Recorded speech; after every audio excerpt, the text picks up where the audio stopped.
Hi, my name is Jodi Dehate. I'm here at Dehate Farms talking about manure. Manure, dealing with the crap is what I'm doing. Manure has value, really it does. Just a quick story, a little bit about me. I grew up on a dairy farm, and there were times of the year that when spreading manure, cleaning pens really stunk. And my dad always countered with, "That's the smell of money." Every time we said, "Oh, that stinks so bad, Dad." And it did when it's hot and humid out. So we get it stinks, but it really has value. So let's talk about what the value of it is and what's in manure. So we're gonna talk nutrients first. We're gonna talk about nitrogen. It's the N, the chemical symbol is N. And phosphorus, the chemical symbol is P. And potassium, and the chemical symbol for that is K. So those are your big three for nutrients. And they do come out of the animals. Whatever you feed them, that waste, it isn't all used by the animal. So that is what comes out. And those are the big three building blocks. There are other nutrients, but those are the three that we really talk about as a MEAP technician, and Right to Farm and the GAMPs, the best management practices, is about managing nutrients, whether it's commercial fertilizers or just manure. So the different manures have different values, and we'll get into that. So we talked about the nutrients. One thing to note, that manure will not totally cover all of your nutrient needs for your farm operation. You will have to get some other amendments or commercial fertilizers, but it will help offset the cost of what you're doing. The other thing in manure, especially in this stuff, has a lot of organic matter. This is straw, bedding that they've used for their animals, and that's great for building organic matter in your soil, which is it holds water in your soil. And it also is where soil microbes like to feed and interact with roots of your plants. So that's really helpful. So that kind of alludes to biology. Your soil has more biology and living things than things growing above it. It's great manure is great for producing more biology in your soil. So if you have a really sterile soil that there's not much growing or there's lots of weeds, you could use some more biology and more organic matter. And manure really helps with that. Compost does too, but it's not as much nitrogen as we talked about before. Not all manure is the same. Just gonna tell you that right now. Chicken manure is probably the hottest. When I mean hottest, it means it has a lot of nitrogen in it. Those little buggers, they eat a lot of bugs, they eat a lot of other things besides just grain. But that manure is so full of nitrogen that if you put it on raw on plants, it will burn the plants.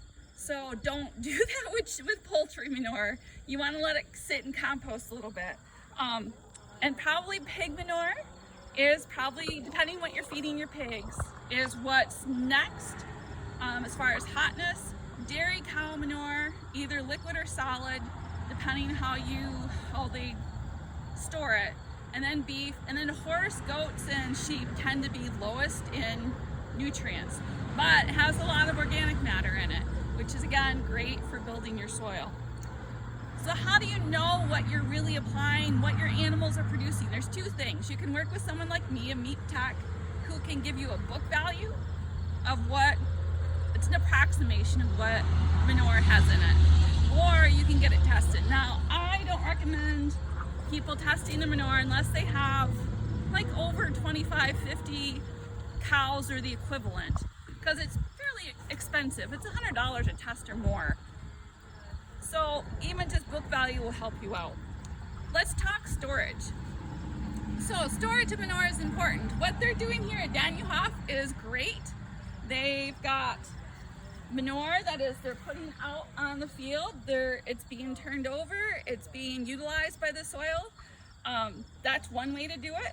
If you have more animals or larger animals that aren't on pasture all the time, you want to start thinking about maybe you can pile it up on ground, but you want to move it at least once a year and get it spread out. We'll talk about why in a minute.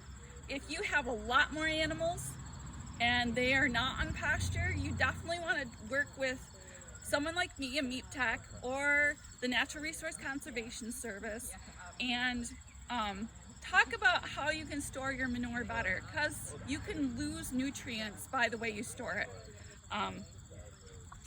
Sorry, I'm following my notes here. So that's, and one other thing is that you would like your manure at least 150 feet away from your well. If you're a dairy farm, it starts at 800 feet. We can get you down to 200, but that's, we have to go through a little bit of steps to do that for you. So why do we have to be so far away from the well? Because nutrients, especially nitrogen, leaches into the soil. It will go down through the soil layers, and it could affect your water supply. It would affect older people and babies. They call it blue baby syndrome because it ties up oxygen in your blood. So how do you figure out how your nitrates are affecting your water? Is you get a water test, and that's through the health department typically. And it can happen. So we want to have that distance away from the well. And so as a small farm, how can you get the most out of your manure? You can do this like a long thing through your field and turn it over and compost it. That's a really good thought. If you have more animals, you want to start thinking about maybe piling it more and composting, turning it over, and applying it a little bit sooner. We'd like to see you apply it at least once a year, if not more often. One thing to consider if you're growing vegetables, you don't want to apply manure right before harvest, or at least 60 to 180 days before harvest. So fall is going to be your best time to apply manure in a vegetable growing situation. Otherwise, work with NRCS. They can help you, or meat techs, we can help you figure out a design that would best suit you. Some are easy. Some things I recommend is a small pad, maybe with 2 sides on it, so that you can push something up with a shovel or a bucket loader, and that cement keeps the nutrients right there. Now, nitrogen does go through the air too, especially the raw stuff. You can also cover your stack with a tarp. So now you've got all this. If you're spreading it, that's great. Don't spread in the winter. Bad idea. It's just, unless you have really flat ground and you have to, just leave it be in your storage. But if you spread it in the winter, make sure it's flat. Your ground is flat so it doesn't run off with the snow melt. Then once you're done spreading in the spring or the fall or wherever you're spreading, incorporate it. It means turn it over. That way all the nutrients stay put. They don't go through the air like nitrogen does. It can volatilize, and the plants can use it soon. Now, if you're minimal till or no till or anything else, don't worry about it, that's fine. We've talked about food safety reasons. Another thing to consider is consider your neighbors. If you have a lot of manure, talk to them and try not to spread in the weekends, or see if they're gonna have any parties this summer or the fall, because you don't wanna have your neighbor mad at you about that. I've had those phone calls. Those are not fun phone calls. Some MEEP and right to farm things. Keep records of where you're spreading, when you're spreading, how much you've spread, the date and the time. So if somebody does complain, and it's usually about odor, is that you have your records to back you up. So we really, really want you to keep records of spreading your manure.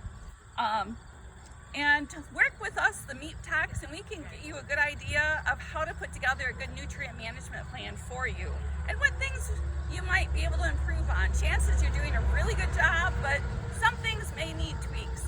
And this is for every farm we've worked with, whether they're small, half acre, up to like 3,500 cow dairies. So Considerations, we're almost done.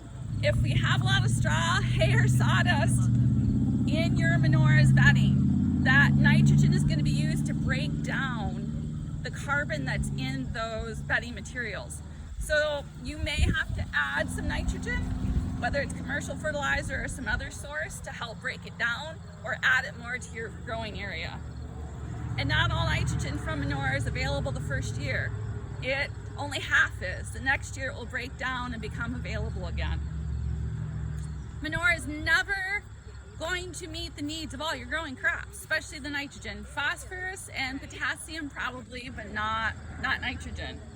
And too much manure can be a bad thing too. It can smother the plants or cause toxicity issues, so be careful. Now, you see some weeds here? Now, manure, the weed seeds are not going to be killed through composting unless it's really hot. This probably won't get hot enough. Weed seeds pass through the animal and they don't get killed in the process through their digestive system. So you're going to get weeds. Just remember that. So that's a lot of information that can be broken down. See what I did there? And manure isn't all that complicated, but if you have questions, give your local meat tech a call. My name again is Jodi Dehate. I work out of Misaki, Lake City office. I cover Misaki, Wexford, Kalkaska, and Crawford, but there's a tech for every county in the state. So thank you. I hope you learned a little bit.